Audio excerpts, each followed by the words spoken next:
ရန်ကုန်စီပင်နယ်နိမိတ်ရပ်ကွက်အားလုံးရှိဆိုင်ထူလန်ထူအားလုံးကိုရှင်းလင်းမည်မေလ9 ရက်2016ရန်ကုန်မြို့ပြစီပင်သာယာရေးနယ်နိမိတ်အတွင်းမြို့တော်အင်္ဂါရပ်တင်ညီညွတ်စေရန်နှင့်မိုးရာသီတွင်ရေကြီးရေရှာမှုများမဖြစ်ပေါ်စေရန်အတွက်ရေစီးရေလာကောင်းမွန်ရေးလုပ်ငန်းများကိုအရှိန်အဟုန်မြင့်ဆောင်ရွက်တော်မူဖြစ်ပြီးအထူးသဖြင့်ရပ်ကွက်အတွင်းရှိများပေါ်တွင်ကျူးကျော်ဆောက်လုပ်ထားသည့်အိမ်ခန်းများဆိုင်ခန်းများနှင့်လမ်းနယ်နိမိတ်ကိုကျော်လွန်ကာမြောက်ပေါ်ခွာ၍တိုးချဲ့ဆောက်လုပ်ထားသည့်ဈေးဆိုင်များကိုအပြည့်ဖယ်ရှားရှင်းလင်းသွားမည်ဖြစ်ကြောင်းရန်ကုန်မြို့တော်စီပင်သာယာရေးကော်မတီမှသိရသည်အဆိုပါရှင်းလင်းဖယ်ရှားရေးလုပ်ငန်းစဉ်များကိုမြို့နယ်စီပင်ရပ်ကွက်အုပ်ချုပ်ရေးမှူးများမှတစ်ဆင့်လမ်းမှုစိတ်အိမ်မှုပြအိမ်မှုများထံတိုက်ရိုက်ညွှန်ကြားချက်များပေးပို့သွားမည်ဖြစ်ပြီးအောက်ခြေအဆင့်အထိကွင်းစင်းစစ်ဆေးကဖယ်ရှားခိုင်းမည်ဖြစ်သည်သတ်မှတ်ထားသည့်ကာလ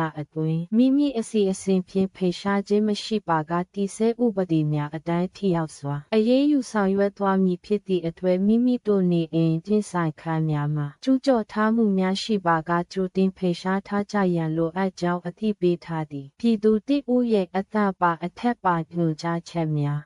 တွေးရှိနေရပါသဖြင့်ကျွန်တော်တို့ရက်ွက်မှာရောအရေးယူဆောင်ရွက်မှုများဖြစ်လာနိုင်မလားခဗျာအကယ်၍အဆင်ပြေခဲ့မယ်ဆိုရင်နေအိမ်အနောက်ချမ်းများတိုက်ခန်းများကြားရှိနေရလို့များအားမိမိကိုယ်ပိုင်နေရာကဲ့သို့အသုံးပြုစတိုခန်းဖွဲ့ခြင်းများသည်လည်းကျူးကျော်ခြင်းတစ်မျိုးဖြစ်ပါ၍၎င်းတို့အားလည်းထိရောက်စွာဖြေရှင်းဆောင်ရွက်ပေးစေလိုပါသည်နောက်အရှုပ်အရှင်းများကိုကြိုတင်ကာကွယ်နိုင်ရန်လည်းဖြစ်ပါတယ်ခဗျာသိသာနိုင်ပါရန်နှင့်အရေးယူဆောင်ရွက်နိုင်ပါရန်အကြံပြုတင်ပါသည်ကျေးဇူးတင်လေးစားစွာဖြင့်စစ်အစိုးရခေတ်မှာ9လုံးတည်ငြိမ်နေအောင်ထိန်းထွားပြီးမကြခင်နားရတော်မီအုပ်ကြီးများအသံပါမဲအနိုင်ရပါတီကပြည်သူထဲကလာလို့ရန်ကုန်စီပင်ရဲ့အဓိကအားနည်းချက်ကိုထောက်ပြပြုပြင်လိုက်နာဖို့အဆိုပြုပြီးပါပြီးမြို့နယ်တာဝန်ခံဆိုသူများက6ပေါ်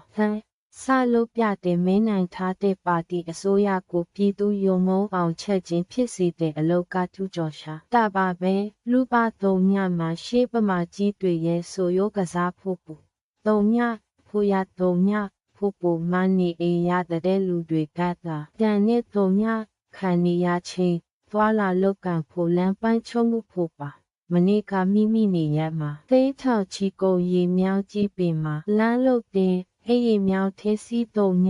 မိချလန်းရေနှုတ်မြောင်ချေမဆယ်လို့ချင်းကြိုက်တာတင်ပြသည်မြို့စီပင်AEOကဘတ်ဂျက်မရှိရနှုတ်မြောင်မဆယ်နိုင်ဘူးညင်းတဲ့ဒီကိစ္စကရေစီးရင်လာမြို့တော့စီပင်ဌာနကြီးကိုစာပို့တဲ့သူကစီမံခန့်ခွဲအုပ်ချုပ်သူမုံမြောင်းဆယ်တဲ့ရေစီးရင်လာအလုပ်သူမလုပ်နိုင်ဘူးလို့ညင်းပါတယ်အဖွန်ကြတော့အရှက်မရှိတော့ကောက်ဖို့ပါဇက်ကလွယ်ပြောတတ်ကြပါတယ်ကိုတာဝန်ရတဲ့အလုပ်ကြတော့ဗောလီဘောပုတ်သွားပါတယ်ဇန်နဝါရီကမေထိမြောင်းချစ်တွေမစေပါရေဆိုရေထိမဆယ်တော့ဒီစရာစီပို300ပါသည်ဒါလည်းကွင်တမျိုးပါပဲတာမတာကြီးခမအောက်မြို့နယ်အစင်တာဝန်ရှိသူများရဲ့စကားကြပါစီချင်းကြိုက်တဲ့တန်ကိုနွေခေါခံနေကြရလို့ပါမြောင်းရှိမလားကျူးရှိမလားမြောက်ပုတ်တွေ